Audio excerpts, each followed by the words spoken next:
L'intelligence artificielle est désormais partout et désormais dans les rapports annuels des boîtes. D'ailleurs, une étude inédite de Blue Bridge Group AI a analysé plus de 250 grandes entreprises européennes et américaines. La conclusion est intéressante, c'est que parler d'IA, maintenant évidemment on l'imagine, est devenu incontournable, mais surtout les marchés récompensent, et là c'est intéressant, davantage d'entreprises qui expliquent concrètement ce qu'elles en font. Alors l'IA est-elle devenue un nouvel indicateur de la crédibilité économique? On en parle avec vous, Sylvie Ouziel. Bonjour. Bonjour. Merci d'être avec nous sur Boursorama, fondatrice de Blue Bridge Group AI. Votre étude montre, il y a beaucoup de choses, on va évoquer avec Julien, il y a plein de sujets à voir, mais vous montrez que les références à l'IA dans les rapports annuels ont explosé. Ça a été multiplié par 5, 6 ou 7, je ne sais plus, en 5 ans. Donc l'IA, c'est un passage obligé aujourd'hui, évidemment, dans toutes les communications des entreprises cotées. C'est ça un des plus gros messages, un des plus gros enseignements à retirer. Alors oui, on a regardé aussi bien les Américains, donc le S&P 100, le FTSE 100, le CAC 40, le DAX, donc 275 entreprises au total. Et en fait, en 2025, on parle entre 5 et 7 fois sur les marchés plus de l'IA qu'en 2020. Et surtout, on parle de l'IA dans toutes les dimensions. On a regardé 5 sujets, on a regardé ce que les entreprises disent sur l'environnement business en général, et puis ce qu'elles disent sur ce qu'elles font ou ce que l'IA a comme impact sur leur activité, sur leur entreprise, en termes de stratégie produit-marché, de modèle opératoire, donc de gain de productivité, d'organisation, ce qu'elles font en termes d'acquisition de talents ou de formation, et puis de choix technologiques, de partenariat ou du fait de se doter de nouveaux data centers. Et en fait, elles sont 45% à parler en 2025 de toutes les dimensions, de ces 5 dimensions. Elles étaient moins de 5% en 2020, exactement 4,8%. Et donc, plus elle parle d'IA, mieux elle se comporte en bourse, ou c'est pas si évident que ça? Ça dépend Alors, comment c'est elles en très parlent, net. évidemment. Alors, c'est très net. Plus elles parlent d'IA, mieux elles se comportent en bourse par rapport à leur peer group. Et ça se vérifie au fil des ans. Donc, on a regardé ce qu'elles disaient en 2022 et ce qui se reflétait dans les cours 2023. À chaque fois, on a pris une année de décalage. Et en fait, celles qui parlaient le plus d'IA en 2022 avaient une prime de 11%. En 2023, toujours environ 11%, 10,8%. Et en 2024, dans les cours 2025, elles ont une prime de 18% par rapport à leur peer group. Donc cet écart s'amplifie. On va voir en 2026 ce qui se passe par rapport à ce qu'elles ont dit en 2025. Mais plus on parle d'IA, clairement, plus on a une prime en bourse. Alors causalité, corrélation, on ne peut pas dire. On ne sait pas si ce sont les meilleurs qui parlent le plus d'IA ou c'est parce qu'on parle d'IA qu'on est récompensé par la bourse, mais il y a une très nette corrélation. Mais si on en parle mal d'IA, si on est creux, si on manque de précision, est-ce que, pour le coup, il peut y avoir un effet négatif, un retour de bâton? Alors en fait, oui, on voit qu'au sein de celles qui en parlent le plus, ce sont vraiment celles qui en parlent de manière, ce que nous avons appelé concrète ou aspirationnelle. C'est-à-dire soit qui se fixent des objectifs précis, soit qui annoncent des actions qu'elles vont mettre en place ou qu'elles ont mises en place, qui ont la plus grande prime. Elles ont une prime supérieure de 11% à l'ensemble de leurs consoeurs qui parlent d'IA en général. Et de plus en plus, la bourse, on peut l'interpréter comme la bourse s'attend à ce que les mentions à l'IA ne soient pas vagues, mais à ce qu'elles soient précises en termes soit d'objectifs, soit d'actions. Mais ça, c'était il y a quelques années. Est-ce qu'aujourd'hui, parler d'IA suffit encore à convaincre les investisseurs? Alors, nous, ce que montrent les chiffres, c'est qu'on attend des actions concrètes ou des objectifs. Et paradoxalement, c'est là où est le plus grand paradoxe, les entreprises parlent de plus en plus d'IA, mais de manière de moins en moins concrète, de plus en plus ce que nous avons appelé vague, c'est-à-dire pas d'action, pas d'objectif. Elles parlent d'IA en général.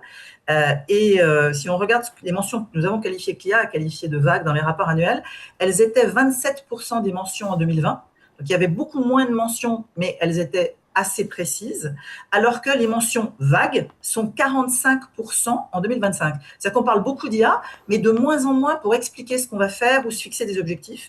Et certains secteurs, comme l'industrie énergie, le luxe ou la finance, ont divisé leurs mentions concrètes par deux. C'est-à-dire qu'elles parlent beaucoup plus, mais 2 fois moins de manière concrète en termes d'objectifs ou d'actions.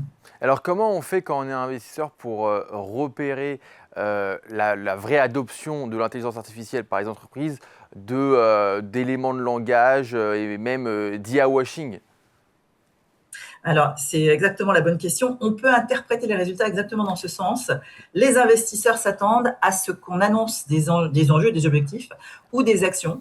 Donc, on va par exemple gagner 3% de productivité grâce au déploiement systématique de l'IA dans le traitement des demandes clients qui rentrent dans nos différents points de contact par mail ou vocaux. Donc, un engagement concret et ou un objectif de performance. Et c'est là où les entreprises finalement ont du mal parce qu'elles étaient plus concrètes et plus positives au commencement de l'IA, après surtout 2022, quand l'IA générative est arrivée sur le marché. Et on peut interpréter ces résultats comme elles ont du mal à délivrer, elles ont du mal à tenir la distance et finalement à adopter l'IA à l'échelle. Ça fait écho à tout ce qu'on entend sur le retour sur investissement de l'IA, les POC qui se sont multipliés sans vraiment passer à l'échelle et sans vraiment impacter. Et de manière assez étonnante, un certain nombre d'entre elles sont négatives sur l'impact de l'IA, notamment sur l'environnement en général. Elles sont inquiètes sur les enjeux réglementaires, la conformité, le risque cyber beaucoup et leur capacité à gagner la guerre des talents. Et un des paradoxes aussi de cette étude, c'est que finalement les Américains sont beaucoup plus négatifs que leurs collègues internationaux, alors qu'on pourrait s'attendre à ce qu'ils soient plus avancés finalement dans leur compréhension et dans leur adoption de l'IA. Donc par exemple, le S&P est négatif dans ses mentions à 63% sur l'impact de l'IA sur l'environnement. Il souligne des risques réglementaires, des risques de conformité, des risques d'attaques cyber, alors que les collègues internationaux sont plutôt négatifs sur les marchés entre 26 et 37%. C'est assez étonnant. Comment vous expliquez justement ce paradoxe, les Américains qui sont, alors que c'est eux qui créent quelque part l'intelligence artificielle aujourd'hui au niveau mondial avec les Chinois bien sûr, comment vous expliquez ce paradoxe? Ils créent l'IA mais ils en parlent plus négativement que les Européens. Comment on explique cela? Alors, on peut commencer des hypothèses, mais justement, comme ils sont un peu plus matures dans l'adoption, peut-être, ils ont commencé quelques années avant nous, et quelques années à l'échelle de l'IA générative, c'est une éternité, ils se sont confrontés aux difficultés plus rapidement. Ils sont notamment assez inquiets sur une fragmentation réglementaire, peut-être une fragmentation réglementaire dans les autres pays que les États-Unis, et inquiets sur le risque cyber dont on parle actuellement beaucoup.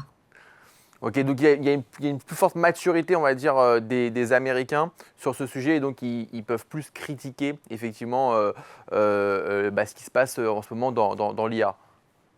Oui, peut-être une certaine lucidité sur le fait que c'est pas si facile de passer à l'échelle et qu'il y a effectivement un certain nombre de risques sur l'environnement économique en général. Quel conseil vous donneriez à un investisseur pour qu'il puisse déceler concrètement les éléments de langage d'une vraie adoption? C'est quoi les conseils aux investisseurs pour avoir le bon décryptage?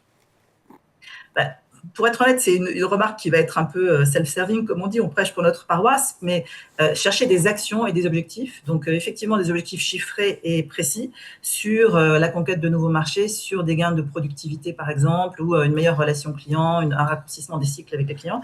Et puis, que ces objectifs chiffrés et fixés précisément soient adossés à des actions qui sont engagées à l'échelle avec un calendrier précis. Il y a effectivement un certain nombre d'entreprises qui parlent de l'IA en général, qui disent y réfléchir, qui disent que l'IA sera importante dans l'avenir, dans leur modèle opératoire, sans forcément expliquer ce qu'elles font et sans forcément démontrer de premières actions et pouvoir montrer un impact sur un périmètre qui a été couvert par l'IA à l'échelle. Ouais. Vous identifiez aussi 5 dimensions clés, la stratégie, la technologie, les opérations, les compétences, l'environnement concurrentiel.